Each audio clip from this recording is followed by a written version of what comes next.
Okay, I have been weaving a long time, and I have a lot of shuttles.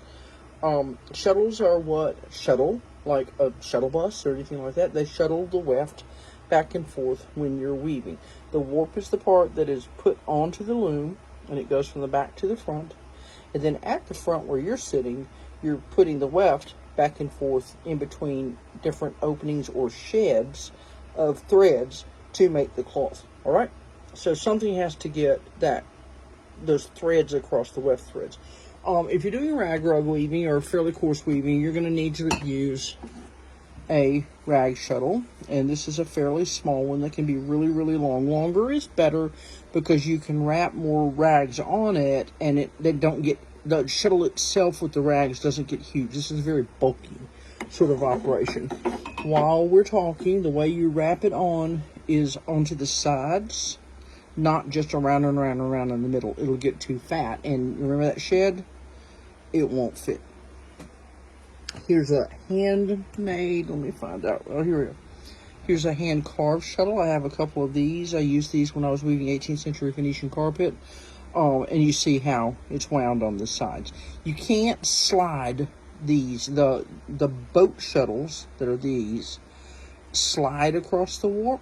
You don't hand it from hand to hand. With these, you kind of have to hand it from one of your hands to the other, with an exception. This is known as a ski shuttle, and you can slide that one. Okay, so that is a nice thing to have when you want to do like edges for hems and stuff like that on the rag rugs, just to go on and scoot yourself in some stuff with a ski shuttle. Now let's look at these. Shuttles again carry the yarn that goes back and forth, and they carry it on a bobbin or a pern. Okay, this is a pern. A pern, even though it's loaded wrong, a pern feeds from the end. Okay, and when it goes across, it just feeds out the end. The boat shuttles feed on the side, and so you can go back and forth, and you don't have to worry. Well, sometimes you go this way, go back and forth, and it comes out the side, and so it's going to go this way. When it's going right to left, the thread's going to go out that way. When it's going left to right, the thread's going to go out that way, and it's not a problem. While I'm talking about the commercial ones, hang on a minute, this is another for rags. This is another way to do it. These were for 1930s, 1940s rag rug looms, and you loaded canisters that were full of, the rags were packed down in there, okay? And then that, it's pretty sturdy, and they come out the back and you shoot these. This is just such a unique shuttle that I don't know if I have this loom anymore in the setup for it, but I, by golly, hung onto that shuttle. It was too interesting. Okie dokie. The commercial that were used in industry, in-feed perns, see there how that lifts up? This is actually for a fly shuttle, but it'll do for an example. You see these on eBay all the time. Normally they're not in wood, and they've got a slight metal ring around the base, okay? They have to be used in this sort of shuttle and aren't often used in home weaving, except for the people that are using fly shuttles. I've got a fly shuttle set up for the really wide, where you can't even really throw it because you can't lean over and catch it. It's too wide for that, like 6 and 8 feet. Your arms are not long enough, and neither are mine. And so, the fly shuttle is it's kind of like a, what is it? Slingshot, okay? It shoots the shuttle one way and then catches it on the other side, and then it shoots the shuttle the other way, and you operate it in the middle by pulling a string that pulls your little slingshot, all right? You can see people do this, and when I get my fly shuttle set up, I'll show you. Antique shuttles can be beautiful. This is one I used. This is the one that I used in the video from Mount Vernon, and I didn't really show the shuttle. I was showing how you can weave on a great wheel and go and this will be fed out through here. This is a beautiful, beautiful little shuttle.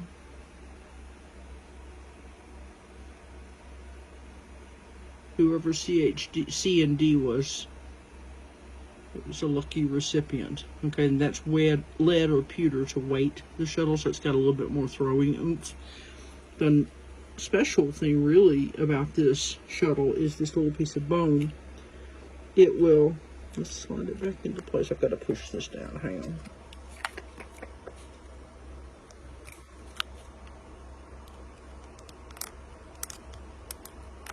Okay, so we're going to close it some. All right, with one hand, I don't want to break it.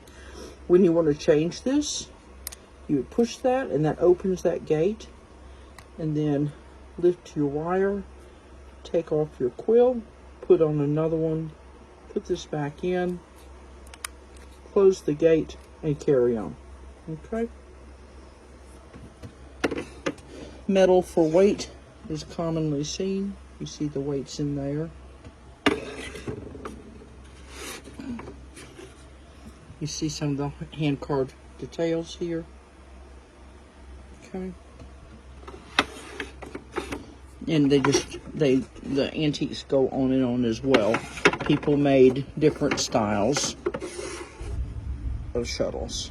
Okay. And then you have your modern shuttles. Oh, this is not an antique, but this is from Sweden. And that's a rare and a nice little shuttle there. Now, there are antiques. More antiques. Okay. There are shuttles for just ordinary carrying, and you see the side feed, okay, and there's the bobbin or pern. There are some with wheels. Why not? Okay. Some of the modern ones also have weights, the way that you saw on the antique ones. Some were for carrying two rather than one. These are from Leclerc in Quebec. These are from Sweden, and they the Swedish looms are lower because they are counterbalanced or contre-marche. And so the thing is that shed that you remember that you throw the shuttle through, that's where it can travel through between the threads. For a jack loom, it goes all the way up. All of the action of the treadle goes into one direction. With a counterbalance or a contre-marche, they operate like a jigsaw, and so half of it goes up and half of it goes down, and it makes for a smaller shed, okay?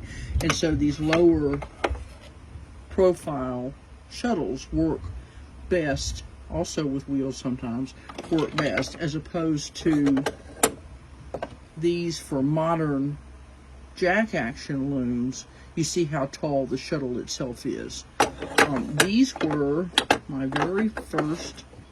We got a storm going on. These were my very first shuttles ever. They were given to me by Betty Carlson, and they're still marked. That one's the C. She gave me 3 of these. There's the B, and this one must have been the A, and I just lost the marking on it. That was marked up for tartan. I was just keeping up with my colors with those little tapes on the nose. Okay, so I think that's it, and I'm going to pick a shuttle and start working on that loom in order to test it. Fortunately, it's still daylight, so if the power goes out, it doesn't matter.